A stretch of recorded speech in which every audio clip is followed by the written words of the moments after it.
Hey guys, Adam Broussard here, traveling 80 miles an hour down the highway, heading towards the store.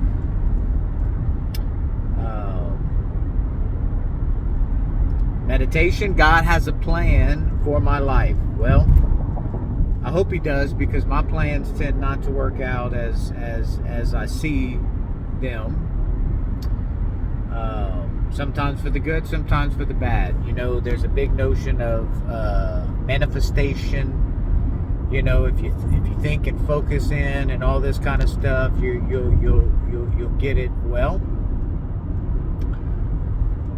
there's another way to kind of think of that. You totally should be thinking and working towards goals of what you feel that God is doing or wanting you to do in your life. And what happens is, I think it comes out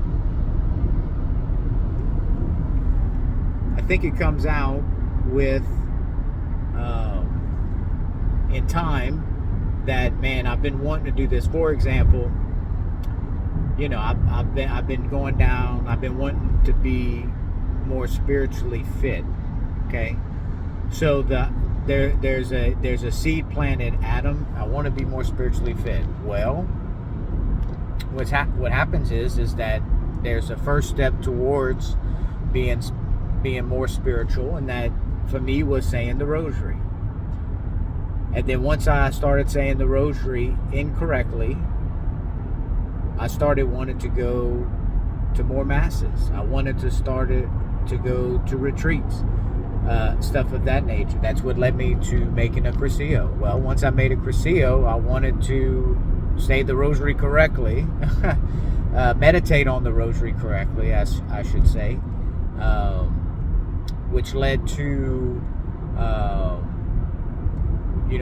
daily masses, as well as Sunday masses, which led to adoration, which led to morning offering, and boom, boom, boom. Fast forward from 2016 until 2025, where my whole day is surrounded by prayer and my spiritual life, and it helps pick me up for my work life, especially when things are hard.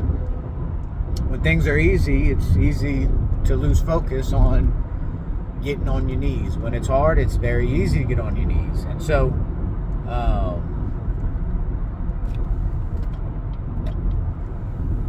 God, I'm always reflecting on, am I doing God's will today? What can I do today to move that needle?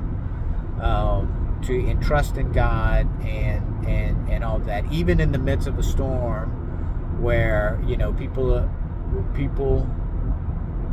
There's some people that judge you harshly, some people that help you and push you through, and so in that storm, you're really being tested on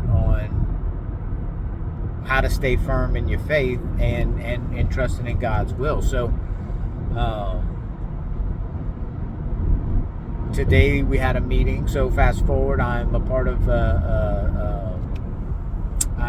a group that meets and makes decisions and stuff of this nature about, like, the Cursillo Center. So fast forward 9 years later, I'm part of this higher group. Not that we're above anybody, but that makes decisions for the center, and and I'm going over things that I put together, and that I put together with other people, not Adam's mind, but me and other people, and watching them potentially change the landscape of our center. And I totally feel it has to be from God, because how hard it is, one, to do it, to think it, to sit down in these meetings, to figure things out, but watching things potentially crumbling around me, that it's like, I have every reason not to go to this meeting this morning. Every reason, in the book, every excuse in the book that man, you need to be focused totally on this. but I do have to leave my wife and kids in order to go to these meetings. It's Saturday, FYI, that's what I'm talking. And look, working on Saturday is not a big deal, but I need to concentrate on my business efforts. Well, I'm concentrating on business, working rather hard, and so long story short, trusting in God's path for me and God's way is walking through the fire, trusting that He's there, because there's plenty of stories in the Bible. The three men that stood up against King Nebuchadnezzar, if I'm saying his name right. I never really have to say it, I just read it. And they went through the hottest fire that they could produce, and they walked out. All because of their faith. They stuck by it.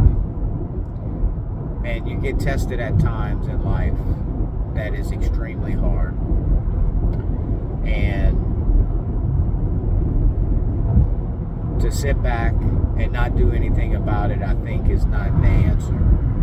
But to keep putting one foot in front of the other, keep taking action, keep trusting in God, talking to God about it, relating to God about it, is the mentality of the fight. Because you're not down and out unless you quit or you give up. And sometimes it's frustrating, and sometimes these conversations you have with God is rather tough, because it's like, man, do you want me? I mean, really? Like, you want me to go through this? Like, I thought you loved me, but when you love somebody, you do have to watch them go through fire and pressure to get better. And me and my wife talk about this for our kids. As much as my kids is the oldest one is 9, and to sit and watch them go through adversity is not fun. But what makes me is the adversity that is trying to pull me apart. It's the challenges. And I face a lot of challenges brought on to myself by the belief that I'm supposed to be doing this for God. And then when you walk around and people misunderstand you, misconstrued what you say, want to condemn you for what you're doing, seemingly is the same path Jesus took to the cross, and prior to his whole passion, his whole ministry. And so I'm standing in my faith, and I'm taking action, and right now I'm going to continue to work. On the highway, I'm driving, shooting 80 miles an hour, 73 right now,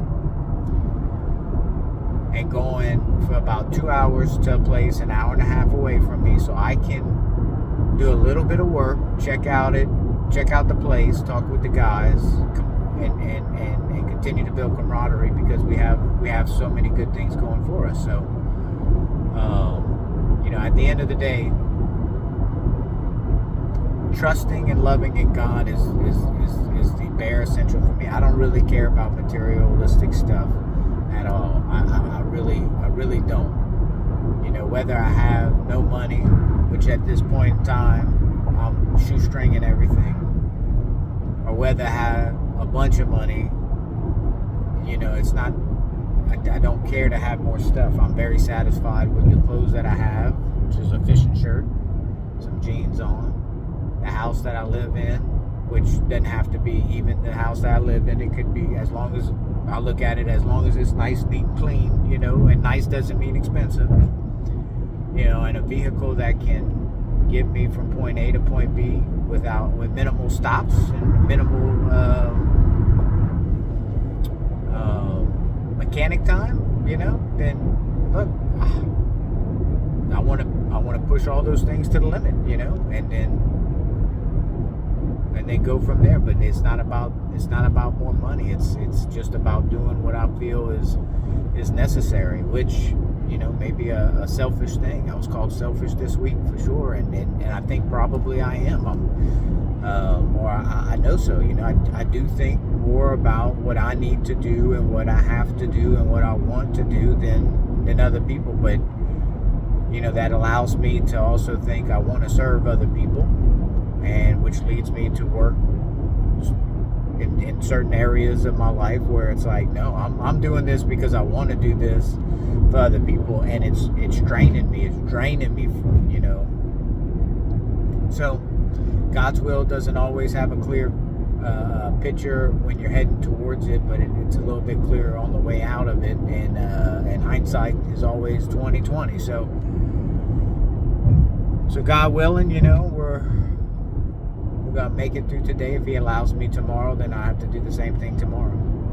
Trusting God's will and His plan. What is God's plan? You got to be thinking about that every day, and just work,